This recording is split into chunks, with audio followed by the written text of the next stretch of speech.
Hello students, good morning. Students, today we will discuss about some problem related to simplex method.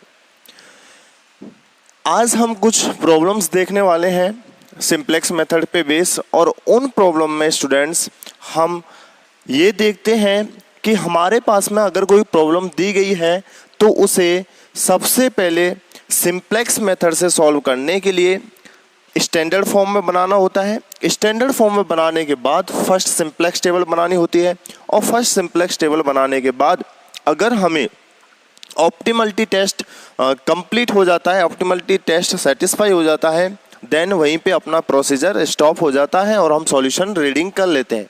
लेकिन अगर optimality test fail हो जाता है तो students हमें अगेन इम्प्रूवमेंट टेबल तैयार करनी होती है, यानी कि सेकंड टेबल तैयार करनी होती है। और सेकंड टेबल किस तरीके से तैयार करनी होती है वो हम पिछले लेक्चर में देख चुके हैं। सो स्टूडेंट्स, आज और कुछ लेक्चर्स में हम ऐसी ही कुछ प्रॉब्लम्स को लेके आएंगे और उन प्रॉब्लम्स को सॉल्व करने की कोशिश करेंगे।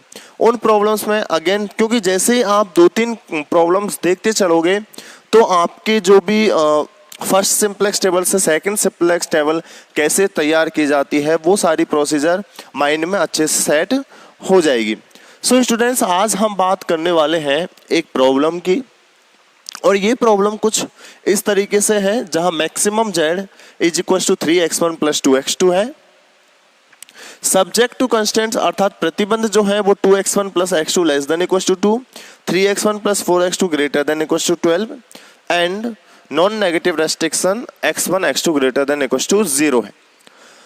सो स्टूडेंट्स, सबसे पहले हम इस क्वेश्चन को सॉल्व करने के लिए क्या करते हैं, इस दी गई प्रॉब्लम को स्टैंडर्ड फॉर्म में तैयार करते हैं। So first of all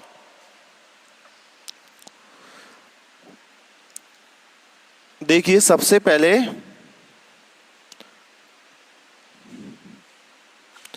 the गई समस्या का मानक रूप, दी गई समस्या का मानक रूप क्या होगा? मानक रूप निम्न प्रकार होगा। क्या है? देखिए, मैक्सिमम की प्रॉब्लम होनी चाहिए जो कि मैक्सिमम की है। Maximum z is equal to 3x1 plus के 2x2 and now subject to constant समीकरण फॉर्म में होनी चाहिए, और समीकरण फॉर्म में बनाने के लिए हम न्यूनता पूरक और अधिक पूरक चर जोड़ते थे, या फिर अगर हमें इकाई सदिश की रिक्वायरमेंट भी है तो हम एक कृत्रिम चर भी जोड़ते हैं। So students, first subject to constant is 2x1 plus x2 less than equals to का साइन है, यानी कि यहाँ पे एक न्यूनता पूरक चर जो जाता है। So this is x3 is equals to 2। ठीक है, now second is 3x1 plus के 4x2 प्लस x3, इसके लिए 0 है। एंड नाउ स्टूडेंट्स, जैसा कि मुझे पता था कि ये ग्रेटर देन इक्वल्स टू का साइन है, और ग्रेटर देन इक्वल्स टू का साइन होने की वजह से यहाँ पे एक अधिक पूरक चर घटाया जाता है, और अगर अधिक पूरक चर घटाया जाता है तो उसके रेस्पेक्ट में आपको इकाई सदिश नहीं मिलेगा, और अगर इकाई सदिश नहीं मिलेगा इसका मतलब आपको यहाँ एक और वेरिएबल जो कि क्या होता है, आर्टिफिशियल वेरिएबल अर्थात कृत्रिम चर को जोड़ना होगा। इसीलिए मैंने ऑलरेडी इतनी जगह, इतनी स्पेस छोड़ दिया है कि यहाँ पे 2 वेरिएबल को और मैं लिख पाऊँ। तो देखिए यहाँ पे -x4 ये अधिक पूरक चर, तो x4 के लिए यहाँ पे 0x4।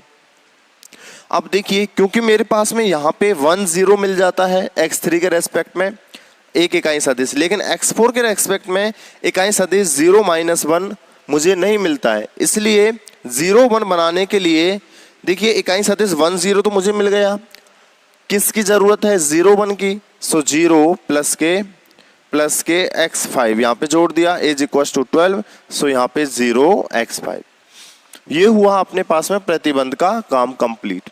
And now non negative restriction are x1 x2 x3 x4 and x5 all are greater than equal to 0। ठीक है, अब यहाँ से हम बात करते हैं। अब देखिए उद्देश्य फलन में भी इनको न्यूनतम पूरक चर और अधिक पूरक चर को जोड़ा जाता है जीरो कॉस्ट के साथ, और आर्टिफिशियल वेरिएबल को जोड़ा जाता है माइनस एम वेरिएबल के साथ, माइनस एम कॉस्ट के साथ। ठीक है, अब हम तैयार करते हैं इसकी सिंप्लेक्स टेबल, यानी कि फर्स्ट टेबल इज, अतः आपको लिखना होगा प्रथम सिंप्लेक्स सारणी, प्रथम सिंप्लेक्स सारणी। देखिए स्टूडेंट्स, पिछले लेक्चर में हम केवल रूल्स देखे थे हमने और क्वेश्चन को सॉल्व कर लिया था। वहाँ पे मेरा उद्देश्य केवल आपको रूल्स को बताना था कि कौन कौन से नियम है। यहाँ मेरा उद्देश्य प्रॉब्लम को सॉल्व करने के साथ साथ प्रॉब्लम को किस तरीके से कॉपी में शो करना है, अर्थात जैसे कि ये लाइन है, पहले दी गई समस्या को मानक रूप में निम्न प्रकार से परिवर्तित करते हैं, उसके बाद प्रथम सिंप्लेक्स सारणी, अतः प्रथम सिंप्लेक्स सारणी, प्रथम सिंप्लेक्स सारणी में क्या करोगे, वही काम C J B X B and C B, ये लिखा। अब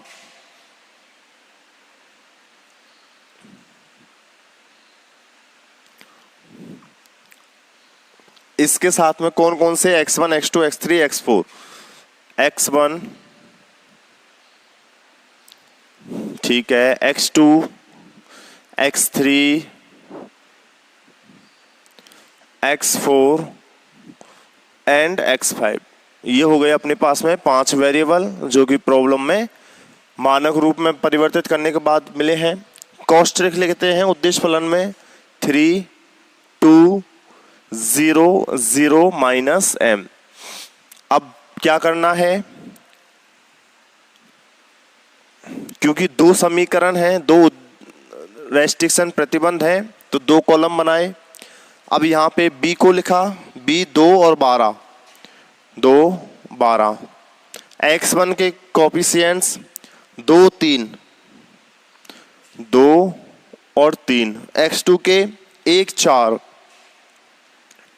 x3 के 1 0, x4 के 0 -1 और x5 के 0 1। तो अब यहाँ इकाई सदिश कौन कौन से हैं, 1 0 और 0 1, 2 समीकरण थे, 2 इकाई सदिश मुझे मिल गए। सो 1 0, सो 1 x3 के लिए x3, 0 1 1 x5 के लिए, सो यहाँ पे x5, और CB में इनकी कॉस्ट x3 की 0 x5 की माइनस है। ये सारणी बन गई। अब हम क्या करते हैं, ऑप्टिमल टेस्ट करते हैं, और ऑप्टिमल टेस्ट के लिए हम क्या निकालते हैं, ZJ minus CJ, ZJ minus CJ, जो कि क्या होता है CB XJ माइनस CJ। ठीक है, सो देखिए 0 इंटू 2 0 प्लस माइनस 3m, सो 0 माइनस के 3m यानी कि माइनस के 3m and minus 3 minus CJ यानी कि माइनस के 3। ठीक है, अगेन देखिए 0 1 0 माइनस 4m माइनस के 4m माइनस 2। ठीक है, हमने कहा था कि आधारित चर के रेस्पेक्ट में ये हमेशा 0 ही होता है, ZJ माइनस CJ। देख लीजिए एक बार, 1 0 0 0 माइनस m 0 और minus 0 is again 0, 0 0 0 minus minus plus के m and minus 0 is 0। So 0 0 minus m plus 1 is minus के m एंड माइनस के CJ यानी कि प्लस के m, so this is again 0, क्योंकि ये आधारी चर था तो यहाँ पे भी इसकी वैल्यू 0 हो गई। ठीक है, अब क्या करना है स्टूडेंट्स, अब हमें ये देखना है कि क्या सभी ZJ minus CJ greater than equal to 0 है। नहीं, क्योंकि देखिए ये भी नेगेटिव है और ये भी नेगेटिव है।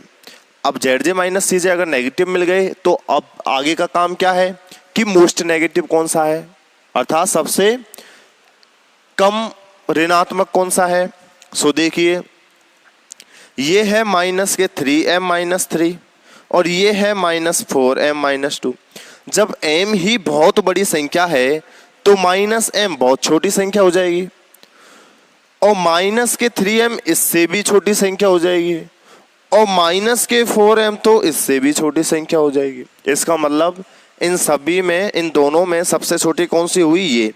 और जो सबसे न्यूनतम होती है उसे हम क्या दे देते हैं? एंटरिंग वेक्टर, प्रवेशी सदिश, यानी कि प्रवेशी चर आपको मिल जाता है यहां से most negative ZJ minus CJ से। चलिए, ZJ minus CJ most negative मिल गया। अब क्या करना है आपको? अब स्टूडेंट्स ये देखना है कि अगर x2 चर प्रवेश करेगा यहाँ पे तो फिर निकलेगा कौन सा नेक्स्ट टेबल में। तो उसके लिए हम क्या करते थे? उसके लिए हम मिनिमम रेशियो फाइंड आउट करते थे। और मिनिमम रेशियो क्या होगा? Minimum ratio and which is BI upon x of ij where xij greater than 0। तो VI इसके रेस्पेक्ट में BI 2/1, 2/1 बराबर 2 और 12/4 इज इक्वल टू 3। और यहाँ पे मिनिमम रेशियो, न्यूनतम अनुपात 2 है। तो मैंने कहा था कि ये तो हो जाता है मुख्य कॉलम और ये हो जाता है मुख्य पंक्ति, और मुख्य पंक्ति और मुख्य कॉलम वाला एलिमेंट जो है वो कहलाता है की एलिमेंट, मुख्य अवयव। और मुख्य अवयव ही ये डिसाइड करेगा कि अब डिपार्ट कौन सा वेरिएबल होने वाला है। अर्थात अब हमें नेक्स्ट टेबल में इस पूरे कॉलम को क्या बनाना है? 1 0, क्योंकि ये प्रवेशी चर होगा, और प्रवेशी चर अगर यहाँ पे प्रवेश करेगा तो उसके लिए इकाई सदिश होना जरूरी है। तो ये अगर 1 0 बनने वाला है तो फिर जो दूसरा 1 0 है वो ऑब्वियस निकलने वाला है। तो दूसरा 1 0 किसके रेस्पेक्ट में? x3 के रेस्पेक्ट में। तो x3 यहां से क्या हो जाएगा? x3 नेक्स्ट टेबल से डिपार्ट हो जाएगा। सो अब स्टूडेंट्स यहां नीचे क्या लिखते हैं हम? नीचे की तरफ हमें लिखना होता है, चूंकि most negative ZJ minus CJ जो है वो क्या है? माइनस के 4m माइनस के 2। Most negative ZJ minus CJ minus 4m minus 2 x2 चर के संगत है, x2 चर के संगत है। अतः x2 चर कैसा चर होगा? प्रवेशी चर होगा। तथा x3 निर्गत या फिर अपगामी चर होगा। ठीक है, इतना लिखने के बाद आप क्या करोगे? Next simplex table. तो क्या करते हो? अतः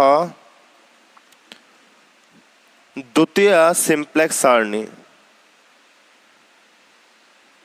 द्वितीय सिंप्लेक्स सारणी। तो द्वितीय सिंप्लेक्स सारणी में स्टूडेंट्स हम क्या करते हैं? यहां तक स्क्रीनशॉट ले लीजिए, लेना हो जिसको। चलिए, सेकंड सिंप्लेक्स टेबल के लिए वही सब काम CJ B XB, CJ B XB and CB।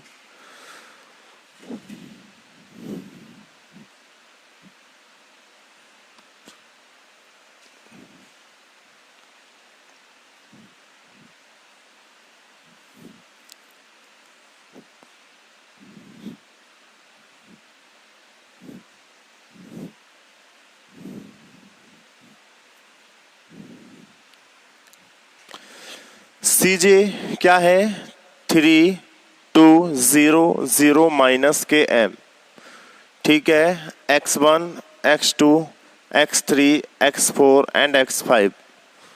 And hair कौन कौन से चर प्रवेश एक्स भी में होंगे। अब x3 की जगह होगा x2 और x5 as it is. x2 की कॉस्ट है 2 और x5 के माइनस के m। यहाँ तक काम हो गया। अब हमें ये वैल्यूज फाइंड आउट करनी है। तो इसके लिए स्टूडेंट्स क्या करते हैं,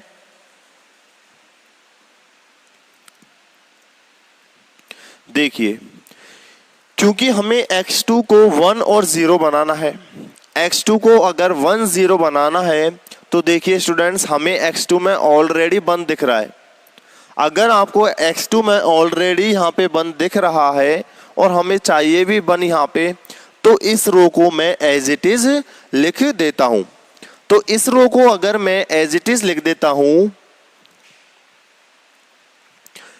क्योंकि इसमें मुझे 1 चाहिए है अगले टेबल में, तो 1 है, तो इस रो को मैं एज इट इज लिख देता हूं। सो 2 2 1 1 0 एंड 0। ठीक है, अब हमें यहां पे क्या चाहिए, 0, यानी यहां पे तो 1 चाहिए था जो एज इट इज वहां पे है, यहां पे मुझे 0 चाहिए। अब 0 लाने के लिए स्टूडेंट्स मैं क्या करता हूं, देखिए यहां पे क्या है 4, तो अगर मैं इसको 4 से गुना कर दूं, इसको यानी कि इस पूरी रो को, या फिर केवल मैं इस कॉलम के लिए पहले बात कर लूं क्योंकि मुझे यहाँ पे 0 बनाना है। तो यहाँ पे 0 बनाने के लिए अगर मैं इसको 4 से गुना करूं, 1 इंटू 4, और इसको घटा दूं इसमें से, लेकिन क्योंकि मुझे चेंज करनी है ये वाली पंक्ति, तो पहले मैं क्या करता हूं, इसमें से 4 में से माइनस करूंगा किसको, 4 इंटू 1 को, क्योंकि मुझे चेंज कौन सी रो करनी है, ये वाली। तो इसलिए इस पॉइंट को मैंने लिया 4 को, यानी कि मैंने इस रो को ले लिया, कौन सी रो को, R2 को, फर्स्ट टेबल की R2 रो को ले लिया, और R2 रो को अब मुझे करना है चेंज। तो इसके लिए मैं 4 इंटू क्या कर दूं, R1, कौन सी टेबल की, सेकंड टेबल की। ऐसे होगा क्योंकि 4 माइनस 4 इंटू 1 इज 0, और 0 ही मुझे यहाँ पे चाहिए। तो चलिए मुझे 0 मिल गया है, कैसे, R2 1 minus 4 of R1 second. तो देखिएगा यानी कि मुझे इस रो को 4 से गुना करना है और इसमें से इसको घटाना है। तो देखिए ये 0 हो गया, इसको मैंने, अब देखिए यहाँ पे क्या है 0, और माइनस करना है 1 इंटू 4, यानी कि -4 आ जाएगा यहाँ पे, फिर -1, एंड माइनस मुझे करना है 0 इंटू 4, तो ये क्या हो जाएगा -1, फिर 1 माइनस मुझे करना है 0 इंटू 4, सो दिस इज 1, तो ये 1 आ गया। ऐसे ही कौन सा एलिमेंट रह गया, ये एलिमेंट रह गया, यानी ये वाला 3, सो 3 माइनस 2 इंटू 4, 2 इंटू 4, 4 दूनी 8, 3 माइनस 8 इसका -5, सो यहाँ पे हो जाएगा -5। अब ये एलिमेंट रहा, सो दिस इज 12 माइनस 2 इंटू 4, यानी दिस इज 12 4 यानी कि 4। तो ये मुझे टेबल नेक्स्ट मिल जाती है। चलिए अगेन फिर अब देखिए x2 1 0 मिल गया, ठीक है, x2 मिल गया, 0 5 0 1 x5 के लिए ये भी सही है। यानी कि अब मुझे अगेन ऑप्टिमलिटी टेस्ट करना है zj माइनस cj। तो देखिएगा 2 दूनी 4, माइनस और माइनस प्लस 5m एंड -3, यानी कि ये क्या हो गया 5m प्लस 1, ये हो गया 5m प्लस के 1, ठीक है। 1 इंटू 2 2 0 0 माइनस cj 2, 2 से 2 0 गया 0। तो देखिए x2 मेरे पास में प्रीवियस चर मिला, यानी कि आधारी चर मिला, और आधारी चर के लिए वही 0 रूल फॉलो हुआ। 2 इंटू 1 यानी कि 2 एकम 2, माइनस माइनस प्लस के 4m माइनस 0, यानी कि हो जाएगा 4m प्लस के 2। चलिए नेक्स्ट 0 2 0 माइनस माइनस प्लस के m, -0 इज प्लस के m, ठीक है।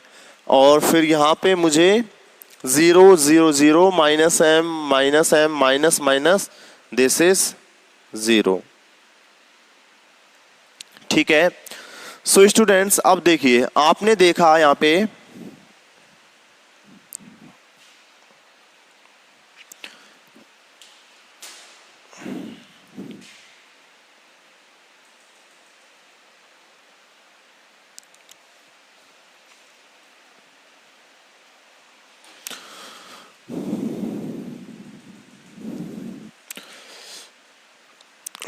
तो देखिए जेड जे माइनस सी जे ये क्या है, 5m plus 1 4m plus 2 plus m, यानी कि सभी जेड जे माइनस सी जे क्या है, पॉजिटिव हैं। तो चलिए अब अगर सभी जेड जे माइनस सी जे पॉजिटिव हैं, इसका मतलब स्टूडेंट्स हमारा ऑप्टिमलिटी टेस्ट कंप्लीट हुआ, यानी कि ऑप्टिमलिटी टेस्ट फॉलो कर रहा है कि सॉल्यूशन ऑप्टिमल देगा। तो अतः यहाँ पे आप लिख लेते हैं, अतः सभी Z J minus C J greater than equal to 0 है, तब इष्टतम हल हो सकता है। परंतु स्टूडेंट्स यहाँ पे हमें एक अलग बात मिली, वो क्या है, मैंने कहा था स्टूडेंट्स पिछले लेक्चर में जो मैंने वीडियो के साथ नोट्स अवेलेबल करवाए थे आपको, उन नोट्स में मैंने एक नियम लिखा था और वो नियम कुछ इस तरीके से था कि अगर लास्ट सिंपलेक्स सारणी में जहां आपको ऑप्टिमल सॉल्यूशन मिल जाता है, यानी कि ऑप्टिमलिटी जो कंडीशन है वो सेटिस्फाई हो जाती है, जो कि यहाँ पे हो गई थी कि सभी Z J minus C J greater than equal to 0 मिले, तो इस कंडीशन में अगर फाइनल टेबल में कोई कृत्रिम चर अगर आधारी सदिश में है, जो कि आधारी सदिश में आपको कृत्रिम चर x5 प्रेजेंट दिख रहा है और वो नॉन जीरो वैल्यू के साथ हो। यहां पे देखिए फाइनल टेबल में x2 की वैल्यू कितनी है, फाइनल टेबल में 2 और x5 क्या है, कृत्रिम चर जिसकी वैल्यू है 4। तो मैंने ये नियम लिखा था कि अगर कोई कृत्रिम चर अशून्य मान के साथ में लास्ट सिंपलेक्स सारणी में उपस्थित है तो ऐसी समस्या का कोई भी सुसंगत हल नहीं होता है। तो स्टूडेंट्स हम लिख लेते हैं, परंतु यहां कृत्रिम चर आधारी या फिर आधार में कृत्रिम चर आधार में अशून्य मान के साथ उपस्थित है, अतः